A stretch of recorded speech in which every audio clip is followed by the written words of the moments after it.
This is my job and my duty. तो पहली जो बात है वो तो ये है कि उनको आमादा करना, नहीं, मुझे जो उनको चेंज करनी होगी पहले तो वो आमादा हो जाए इस बात पे कि मुझे सुने, क्योंकि इधर मैं काम करता हूँ, उनको आमादा करता हूँ सुनने पे, उधर से दूसरे लोग जो इधर अपनी जेलसी में या किसी और चीज़ में मेरे खिलाफ कुछ चीज़ प्रोपगेट करते हैं, तो वो चीज़ मिक्स हो जाती है।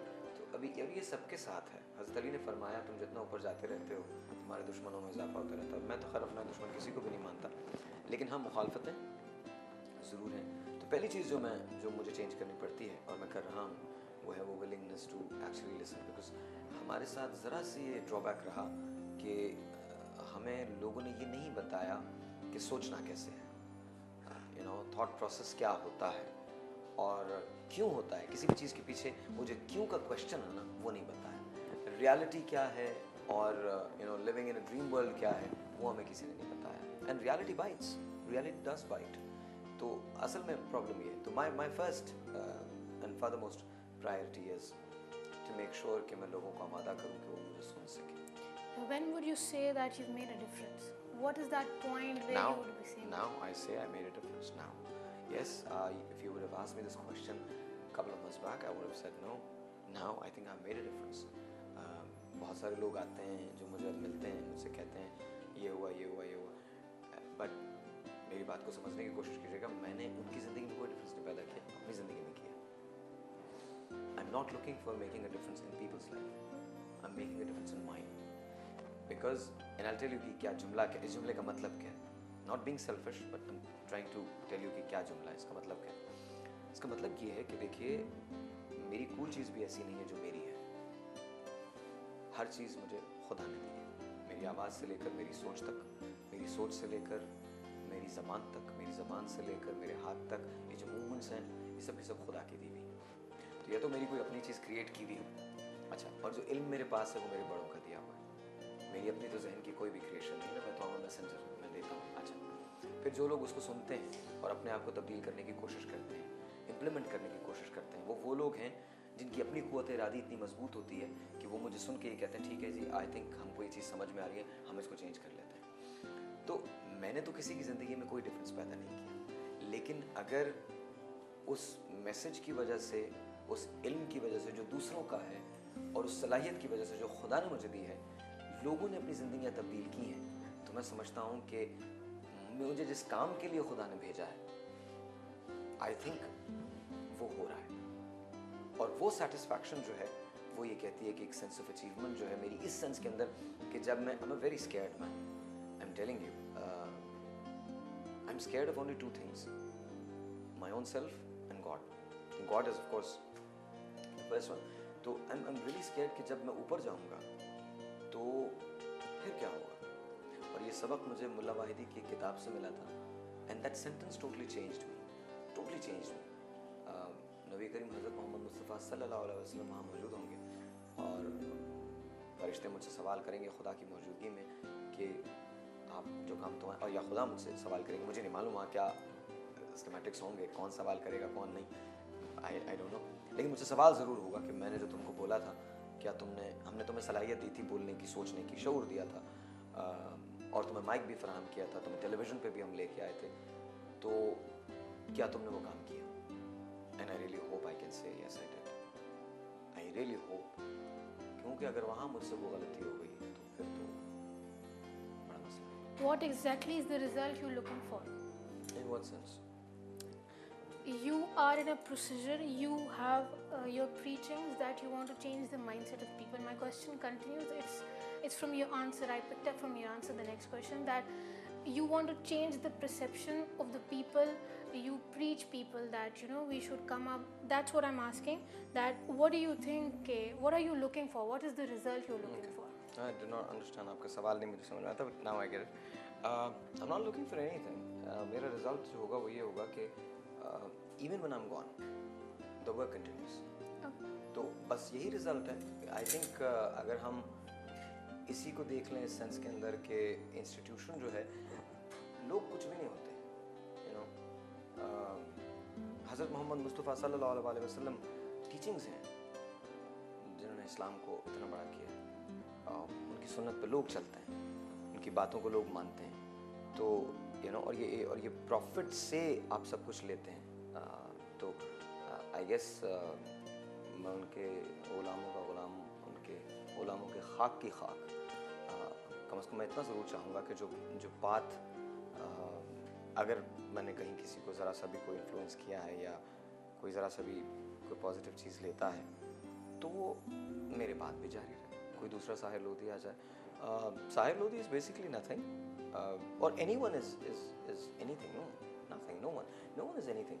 आई think this is a required duty of any human being if they are on earth to do this.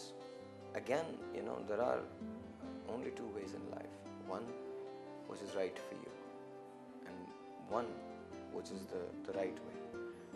Right for me would be not doing all this and getting into a lot of glamour, changing my own self, and getting into all the hoop-lala of music and films and forgetting about the reality of life. But then the right way would be what I think I'm doing. What do you believe one man can change the world? One man did. Qaid-e-Azam Mohammad Ali Jinnah did. और अगर वैसे लिया जाए मतलब profit को तो हम कहीं भी किसी के साथ मिला ही नहीं सकते, लेकिन उनको भी इंसान बना के उतारा गया था। तो ही actually change the whole world. आप सोच के देखिए, नबी करीम की 23 साल जो एज अ प्रॉफिट जो लाइफ थी, उस 23 साल ज़िंदगी ने आज 1400 सालों के बाद इस्लाम को दुनिया का दूसरा बड़ा रिलीजन बना दिया। ये वो वाहिद रिलीजन है जिसके नाम पे लोग अपनी जान दे सकते हैं। ये वो वाहिद, मैंने अगर आप मेरी वेबसाइट पे जाएं तो उसमें यू नो दैट मैंने कहा है कि dying for a belief is great, but an undying belief is greatness. In Islam and Muhammad हज़रत मुस्तफ़ा सल्लल्लाहु अलैहि वसल्लम इज दैट अनडाइंग बिलीफ। वो अनडाइंग बिलीफ है। I would never change my religion ever. I can't think of it. So I mean one man did and no comparison at all. मतलब वो तो profit हैं कहाँ। मैंने आपसे कहा ना कि वो हम तो सिर्फ ये तसव्वुर कर सकते हैं कि हम किसी एक चीज़ को भी तब्दील कर लें। I don't know. और मैंने तो जैसे पहले कहा कि आई एम नो वन, मैं तो सिर्फ एक मैसेंजर हूँ जो एक पैगाम इधर का, मेरे बड़ों का जो इल्म है वो मैं प्रॉपर तौर पे डिस्ट्रीब्यूट करना चाहता हूँ। That's it. उसके अलावा कुछ भी नहीं। आई मीन बट येस, अगर आप बातें करते हैं उसके कि एक आदमी चेंज कर सकता है, कमाल अतातुर्क ने दुनिया चेंज की, माओ ज़ेडुंग ने दुनिया चेंज की, even for that matter Fidel Castro ने दुनिया चेंज की। I am sorry I am saying that but he did. Napoleon Bonaparte ने दुनिया चेंज की, चाहे गलत अंदाज में की लेकिन की। महात्मा गांधी ने चेंज की। क़ायद-ए-आज़म मोहम्मद अली जिन्ना ने की। हेलन केलर ने की। मादर मिल्लत ने की। ये एक ही लोग थे। सिकंदर आज़म ने की। आई थिंक एक आदमी कर सकता है।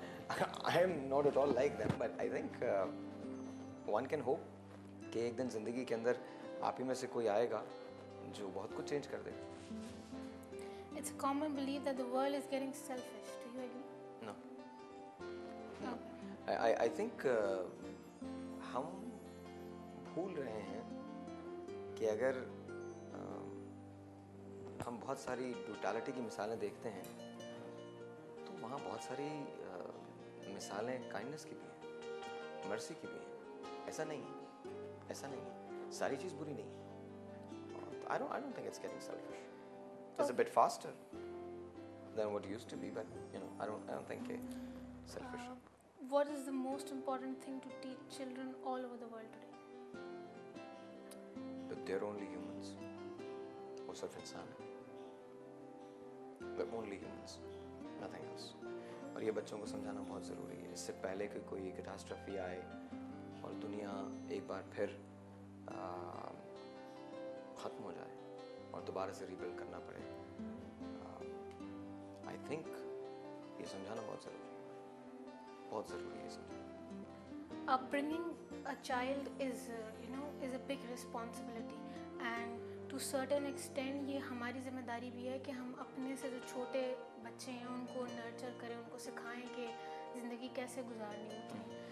If you get a child, I mean, inshallah you'll get in the future, but I'm just telling you to let all the children who are listening to you, who are watching you right now, what would you teach them? How would you suggest them that they should lead their day? How would you think कि हम उनकी upbringing कैसे बेहतर कर सकते हैं? जो कुछ मेरे पास है मैं उसको वो सिखा दूंगा, और सिखाना चाहिए, रोकना कोई चीज़ नहीं चाहिए. लेकिन आपको मैं बहुत मज़े की बात बताऊं, आई थिंक मैं बच्चों से ज़्यादा सीखूंगा, और अगर आपने बच्चों से ज़्यादा सीखना शुरू कर दिया तो फिर वो आपकी बातों को सुनेंगे, उनकी आवाज़ को आपको सुनना पड़ेगा. मेरा बहुत फेवरेट सिंगर है लुई आर्मस्ट्रॉन्ग. उसका एक गीत है व्हाट अ वंडरफुल वर्ल्ड, और उसमें वो यंगर जनरेशन को कहता है कि they will know much more than I will ever know. तो आने वाली नस्ल पुरानी नस्ल से बेहतर होती है हमेशा, क्योंकि उसके पास पुरानी नस्ल का एक्सपीरियंस होता है. हाँ, एक बात ज़रूर जो मैं अपने बच्चे को जब कभी मेरा बेटा हुआ या बेटी हुई, जो भी औलाद हुई, उसको सिखाऊंगा वो ये है कि रिस्पेक्ट बहुत ज़रूरी है, अपनी हेरिटेज की, अपने से बड़े लोगों की. रिस्पेक्ट आ जाए तो रिस्पेक्ट आपको टॉलरेंस भी सिखाती है, और आपको अगर ये दो चीज़ें मिल जाएं तो फिर आप सुनने लगते हैं. जब आप सुनने लगते हैं तो आप क्वेश्चन करते हैं, जब आप क्वेश्चन करते हैं तो आपको जवाब मिलता है, जब आपको जवाब मिलता है तो आपका जहन खुलता है, जब आपका जहन खुलता है तो आप बेहतर सोचते हैं और लोगों को इन्फ्लुएंस कर सकते हैं, आप एक बेहतर सोसाइटी के फ़र्द बनते हैं. So I think I teach them respect and tolerance. That's what I would teach them. What would you add to the generation of tomorrow? What would you? Oh, what I say? Yeah. Keep listening to me. Keep watching me. No, I'm kidding. What would I say to them? I don't know. I think I just hope कि कल की generation जो है वो अपनी heritage को समझ सके. That's all. बाकी तो कल की जनरेशन कोई प्रॉब्लम नहीं है. आई थिंक हमसे बेहतर जनरेशन है, हमसे बेहतर सोचती है. बस खुदा करे कि उनको जो कुछ हमें मिला वो ना मिले, हम उनको एक बेहतर पाकिस्तान दें, हम उनको एक बेहतर दुनिया दें, ताकि वो आगे चल के उनके ग्राउंड बड़े मजबूत हों, और इसी के लिए हम कोशिश कर रहे हैं. मैं बहुत होपफुल हूँ. आई एम वेरी श्योर कि आगे आने वाला वक्त बहुत अच्छा है, और कुछ बताने की ज़रूरत नहीं है हमारी यंगर जनरेशन को. उनके अंदर वैसी ये चीज़ें अब कम होती जा रही हैं, चूँकि दुनिया खुल चुकी है उनके लिए.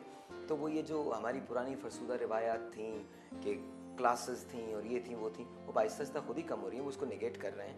And they very smart, very smart. And एक बात की मुझे बहुत खुशी है, they are being very honest to themselves, very honest. खामखा के अंदर वो किसी ऐसे उसके चक्कर, मेक बिलीव रियलिटी के चक्कर में नहीं पड़ते. They are very real people. So I think I'm very hopeful and I think हमारा जो यंग जनरेशन है वो हमसे बेहतर पाकिस्तान को सर्व करेगा, बहुत बेहतर सर्व करेगा. मैं उनका जोश देखता हूँ, उनकी बगावत भी देखता हूँ, बिकॉज इतना ही बागी मैं भी था. लेकिन at the end of the day I really hope कि जब मैं बागी था और जब मैं चाहता था कि मैं सब कुछ कर लूँ और मैं सब कुछ तोड़ सकता हूँ, तो सिस्टम, मैं बड़ी मुश्किल से सिस्टम में घुसा हूँ. आई रियली होप कि वो बच्चे जो हैं वो सिस्टम के अंदर घुस सकें और उनको उतनी मुश्किलात ना हो जितनी हमें हुई थी. बिकॉज अगर मैं सिस्टम चेंज कर रहा हूँ तो आई एम श्योर वो मुझसे बेहतर चेंज कर सकते हैं. बस हमको उनको अपॉर्चुनिटी देनी है, एक ऐसा ग्राउंड देना है जिसके अंदर वो बच्चे जाके अपने आप को मनवा सकें. वो बहुत कुछ बोलना चाहते हैं, बहुत कुछ. और दुनिया में जितनी भी जो तरक्की हो रही है वो यंग जनरेशन जो है वही करवा रही है, वही कर रही है, along with the older generation. वो एक्सपीरियंस और वेंजेंस एंड एनर्जी, ये सब जब मिलती है तो एक सिनर्जी बनती है, और सिनर्जी की वजह से चीज़ें जो होती हैं वो प्रोग्रेस करती हैं. मैंने जैसे पहले कहा कि अगर मुझे कोई प्लान बनाना पड़े पाकिस्तान के लिए, या कोई चीज़ बनानी पड़े जिसके अंदर मैं ये कहूँ कि ठीक है I will run the government, या I will make a plan कि जी किस तरह से पाकिस्तान को शेप करना है, फॉर्म करना है, या 10 साल के बाद पाकिस्तान कैसा होगा, या 25 साल के बाद पाकिस्तान कैसा होगा, तो मैं टास्क फोर्सेस जो हैं वो तरतीब दूंगा, और उसके अंदर ये एक सिनर्जी ऐसी कायम करूँगा जहाँ एक्सपीरियंस